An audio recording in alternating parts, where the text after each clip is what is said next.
ख्रिस्तामध्ये माझ्या प्रिय भाविकांनो, मनुष्याचं जीवन, मानवी जीवन हे अनेक धाग्यांनी बनलेलं एक महावस्त्र आहे. आणि हे धागे कोणते आहेत? काही धागे सुखाचे आहेत, आनंदाचे आहेत, तर काही धागे दुःखाचे आहेत, वेदनेचे आहेत. परंतु हे दोन्हीही धागे, ही दोन्ही दोरी फार महत्वाची आहे. कारण केवळ आणि केवळ एका धाग्याने महावस्त्र बनत नसते, तर या दोन्ही धाग्यांचा वापर करून परमेश्वराने माणसाचं जीवन एका वस्त्राप्रमाणे विणलेलं आहे.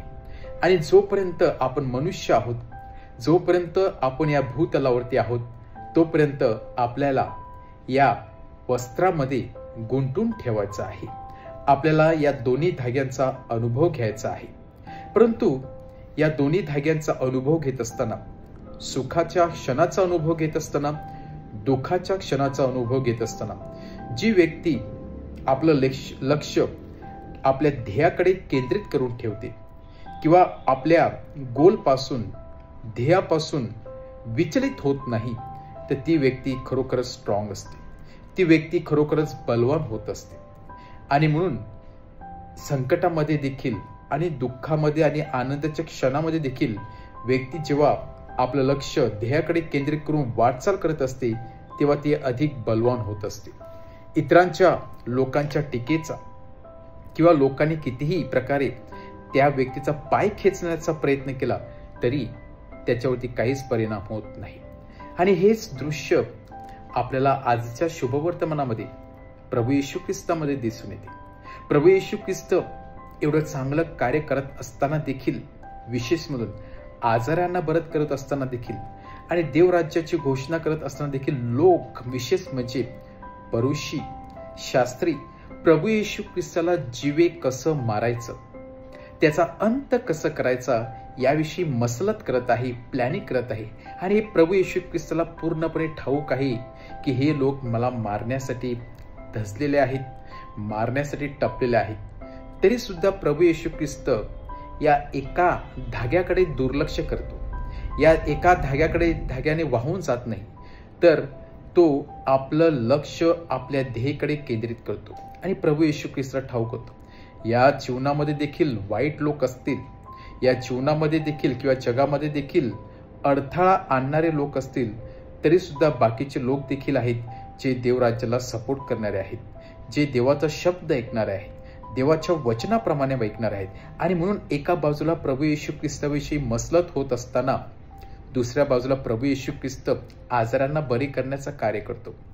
दुसऱ्या बाजूला प्रभू येशू ख्रिस्त देवराज्याची घोषणा करतो.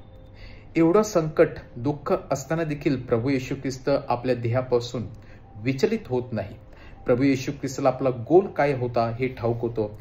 आणि म्हणून प्रभू येशू ख्रिस्त आपलं मिशन कार्य मोठ्या आनंदाने पार पाडत आहे. आपल्या जीवनामध्ये देखील अशा प्रकारचे लोक येतील, जे काही लोक आपली स्तुती करतील, काही लोक आपल्याला पॉझिटिव्हली घेतील, आपल्याला सपोर्ट करतील, पुढे जाण्यासाठी प्रोत्साहन करतील. परंतु असे पण काही लोक मिळतील आपल्याला एका धाग्याप्रमाणे, जे आपल्याला पाय खेचण्याचा प्रयत्न करतील, जे आपल्याला प्रोत्साहन करणार नाही, उलट आपल्या मार्गामध्ये अडथळा कसे निर्माण होतील यासाठी ते प्रयत्न करतील. परंतु या दोघांचा अनुभव घेणे फार गरजेचं आहे. कारण वाईट अनुभव आणि चांगले अनुभव व्यक्तीला अधिक बलवान बनवत असतात, सुज्ञ बनवत असतात, ज्ञानी बनवत असतात. आणि प्रभू येशू ख्रिस्ताला या सर्वांचा त्याच्या जीवनामध्ये फार फार फार फार मदत झालेली आहे हे आपल्याला जाणवते. आपण देखील आपल्या जीवनामध्ये जे लोक आपल्याविषयी मसलत करतात, वाईट गोष्टी बोलतात, त्याकडे दुर्लक्ष करून आपण आपलं मिशन कार्य चांगल्या प्रकारे करण्याचा प्रयत्न केला पाहिजे. आपलं जे ध्येय आहे त्या ध्येयाकडे आपण लक्ष केंद्रित केलं पाहिजे. कुठल्याही व्यक्तीद्वारे, कुठल्याही प्रसंगाद्वारे आपण आपलं ध्येयापासून विचलित होता कामा नाही. तर परमेश्वर जो आपला उत्तम असा ध्येय आहे, आपला उत्तम असा गोल आहे, त्या परमेश्वराकडे आपण लक्ष केंद्रित करण्याचा प्रयत्न करूया. आणि हे दोन्ही धागे, चांगले लोक, वाईट लोक, चांगले अनुभव आणि वाईट अनुभव नक्कीच आपल्या जीवनामध्ये त्या यशाचा पर्वत, डोंगर चढण्यासाठी आपल्याला नक्कीच मदत करतील.